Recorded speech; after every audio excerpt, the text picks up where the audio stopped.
All right, welcome to an episode of Extra Floor. I think that's what we're calling this. Periodic updates on Heat trade and other acquisition situations. Ethan Skolnick here with Greg Sylvander and Adam Borai. Emphasis on the I. You know him as Clutch.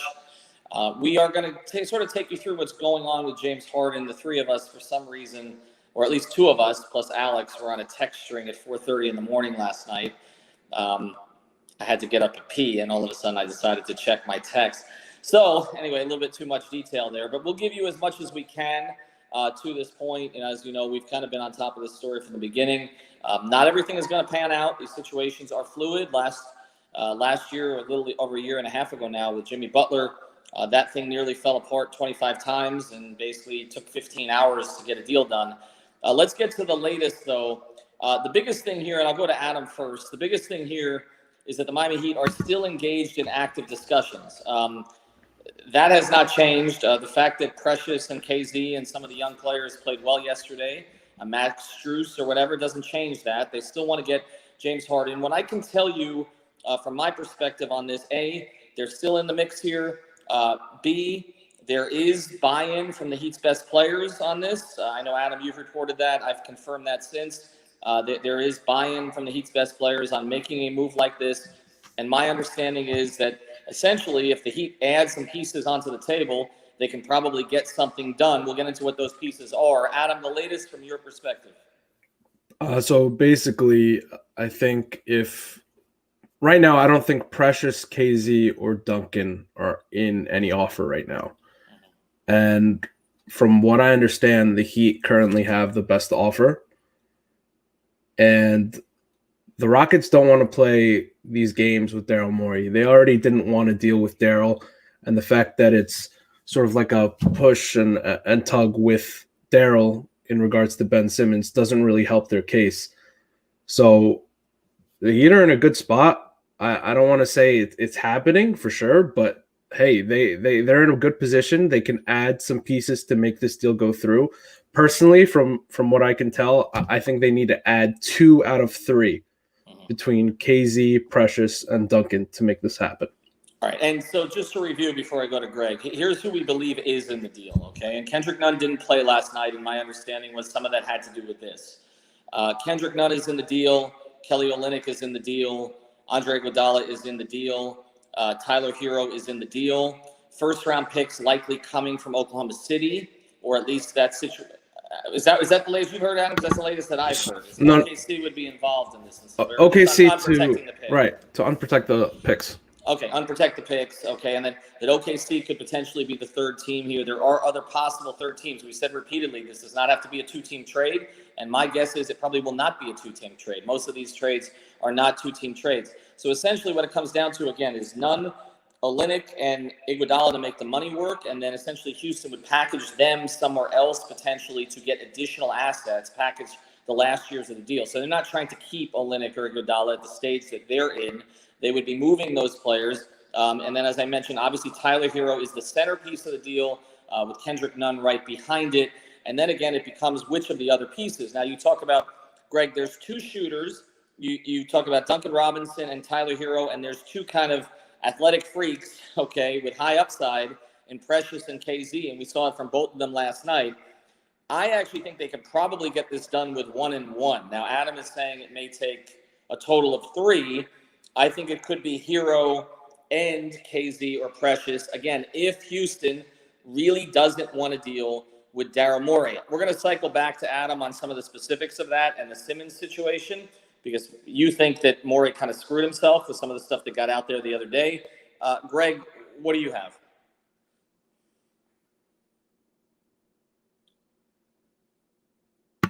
Your mic's not on. I just realized I was muted. I'm back. Okay. Timing plays a big part here, because if both teams don't want to go into the season with this looming over them, and obviously it's not a ton into the season, but for instance, Precious, I don't believe he can be traded until Christmas or the day after Christmas because of the day he was signed. So that could kind of make some decisions for them. I think that they'd probably lean in the direction of maybe KZ Okpala being, if they had to add a piece, especially the way he's looked recently. When you look at Tyler Hero, Kendrick Nunn, both leaving, You would obviously be needing to plug holes from a guard and shooting perspective. If you keep Duncan, Max Strus now becomes a viable catch and shoot option. And obviously James Harden would be in the backcourt too. So my inclination is to think KZ Okpala would be the guy that would get included if they needed to add another piece. They're just really, I think, adamant on keeping Duncan Robinson because of how he would make everything fit and work. And then obviously he's still cost controlled. I know that he's not going to be cost controlled for much longer, but that's a piece to this too. All right, Adam, can you get into the Philadelphia situation here a little more specifics? Because I've heard repeatedly some of what you have, that they do not want to deal with Morey, and that in particular the Houston owner, that still Fertitta still doesn't want to trade him at all. But if he's going to trade him, he doesn't want to trade him to Philadelphia. But again, Shams came out with a report that Simmons was in the deal. Morey came out and said no. I know you said that was bullshit. I then since had like 6 league sources who said Daryl's lying through his teeth. Which he has been known to do in these cases, and I don't blame him, but just nobody believes him at this point.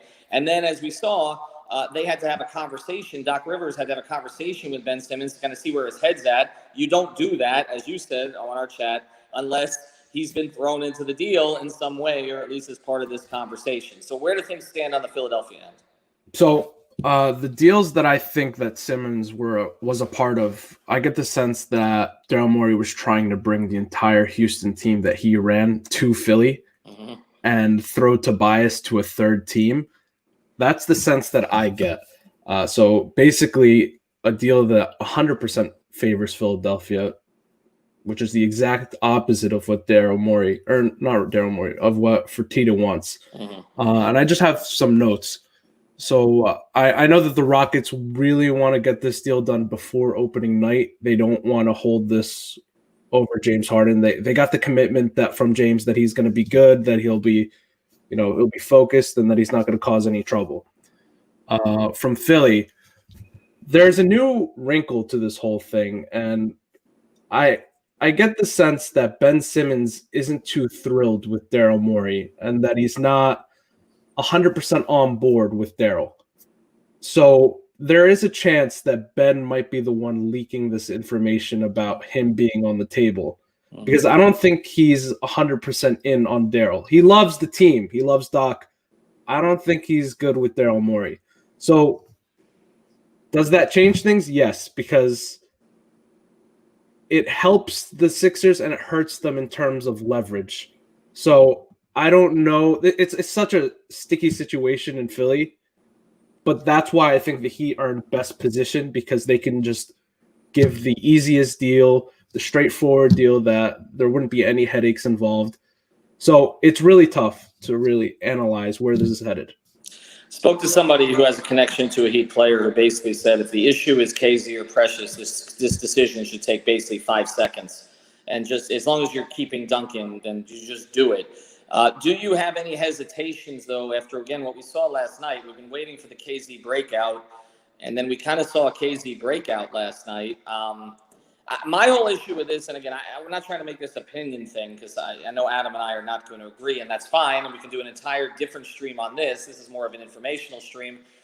But my whole thing is not the issue of trading Hero for Harden. It's trading basically all of your interesting young prospects for Harden in the hope that this is going to work. Both of you, I guess, are okay with the fact that if Duncan is held back, everything else, like just empty the shelves, everything else can go? I'm not even going to ask Adam. Greg, are you okay with it? With a heavy heart, yes. I mean, yeah, I don't want to get rid of all the guys that we've noted, but I feel like to get a top 5 guy in the league right before the season is starting is a really extenuating circumstance that doesn't happen often. So I think that you have to keep that in context. To add a player of his caliber, you're going to give up some. Hero's the blue chip piece. If you can keep Duncan Robinson, I think we've operated like they may have had to give up Duncan and Hero for quite a while here. So if you're able to hold one of those two back, I feel like you kind of have to feel like, I mean, you're also let's not forget Jimmy and Bam are your 2 best players, and they're not involved in this trade at all. So at some point you can't overview the young prospects. Adam, the other teams that could potentially get involved here, I know there's been One of us maybe heard Phoenix as a third player. Denver, I've heard, is a third player potentially in this from a couple of different people. But then Brooklyn is the direct player, right? Like, are they out? Because we saw KD. By the way, Adam, I'm going to mention this. KD looked pretty damn good last night. I think he's going to be okay off that Achilles. Just a hunch. We'll see. Well, I don't know. We'll see.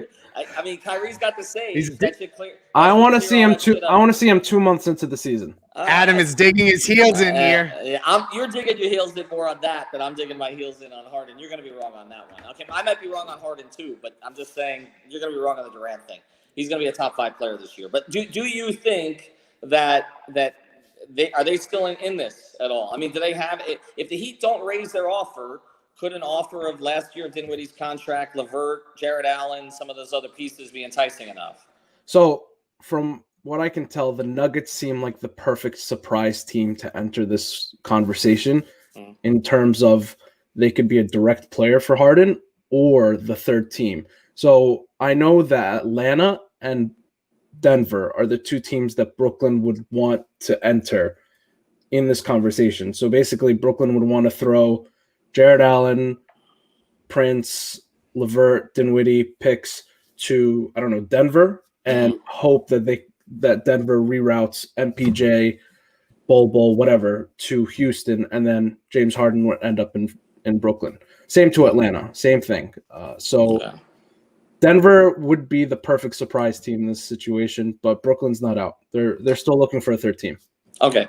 The other thing is somebody who told me 0% chance that this happens with the Heat about a week ago is now asking me if it's going to happen. So I do think that the context of this has changed a little bit over the course of time here. All right, so let's finish this with a timeline here. And again, we'll do other episodes, longer episodes, getting into what it would mean. We've done a little bit of that already. I recommend you check out the episode that Adam did. And there's another Clutch Corner coming up on Tuesday. And, of course, there's a Tony Fiorentino episode getting into Robinson and Hero and their development on our podcast feed right now on 5 on the Floor. We actually have Eric Reed tomorrow night. We've got Howard Beck the next day. So we've got, excuse me, that's reversed. Howard Beck and then add Eric Reed. So we're pretty loaded up here the next few days. But let's just kind of finish with this. From a timeline perspective, you mentioned Houston wants to get this done before the season starts. I would assume the Heat would as well, although the Heat have sometimes let things drag out a little bit to make sure that they make the right deal. What do you think the odds are, Adam, that something, not that something is done, but that something is done by either opening night or Christmas Day? I think it could be done, but not on their terms. So I don't think it's likely that they get PJ Tucker in a deal. Okay. I think it would just be James Harden, but maybe they get to keep one of KZ or Precious if that's the case. But I just think to get it done by Christmas, and you want to have it done by Christmas, you don't want to enter the game with a depleted roster. It's going to be by Houston's terms. But it's one game, though, man. It's 1 out of 7. I mean, I know it's Christmas. I understand. It's 1 out of 7. The other part, though, is that I think that the longer the national media is not talking Miami, it buys the Heat time, even from just a locker room perspective. You got guys looking over their shoulders, checking their Twitter timelines, worrying about has a transaction happened. Like the less that you're hearing Mark Stein, Woj, and Shams, tweet some of this stuff out that calling out Miami. I think that it does buy Miami a little bit of time there, just breathing room, essentially. Okay, and just on that point, I mean, not to brag on us right now, but I'm going to brag on us. You knew where I was going. I was going. But the reality is, okay, I mean, if you're a Heat player right now who follows the usual national suspects, you don't even know the Heat's in the mix. I mean, right? I mean, you're not even hearing a lot of this noise. And the reality is, I hate to say it, unless you're following one beat guy down here or one buzz guy, you don't really know from the Heat perspective. I mean, there hasn't been a lot written or said by the beat guys down here either, right? I mean, it's just basically been us for 5 weeks. I mean, with the exception of some stuff Barry's written, that's pretty much been it. So, I mean, I don't know that the Heat are under pressure. I don't know that because I don't think their players are. I know Myers follows us. I don't know how many of the other players on the Heat. I mean, UD does, but Goran does, but I don't know how many of the rest of them do. So, that actually might buy some time. All right. Rapid fire here real quick. You can keep one, and not Duncan's a separate story. KZ or Precious, who are you keeping? Who, me? Yeah, Yeah. you can keep one from the Heat's perspective. KZ or Precious? KZ costs half of what Precious does. True. Second round pick. Same, Greg? He's frozen. He's frozen. Okay, so we'll so he's gonna say Kendrick. Just one finger if it's KZ, two if it's I think he Precious. said same. Same. Okay. I said same. Sorry, I was frozen. I don't know what's up with my internet today. Well, no, it's a consistent problem, but usually it's my issue with the with the microphone. All right, so that's it for now. We'll try to update you tomorrow. Again, like I said, if there's updates, we'll get in. But essentially, this is our group chat in real life. So this is what was going on at 4:30 in the morning last night. Alex is sleeping somewhere. He'll join us at some point at the end of the day. That's right. By the way, thanks to everybody for listening or watching the live stream last night. We just went over 10,000 from the live stream of a preseason game. I had no idea who we had on last night. It was none of the core five on the floor. So thanks to Royal. Who else was on last night? Michael Christian, I think. Next man up. Yeah. Dave Fernandez. Dave did a good job on there, actually. I did watch some of this morning. So, yeah, next man up. We got enough. That's the way we roll here. So we appreciate it. And we'll be back when we're not just going to do this just to create more views. When we actually have something that we feel advances the story, we'll be back. I feel we did here. So there you go.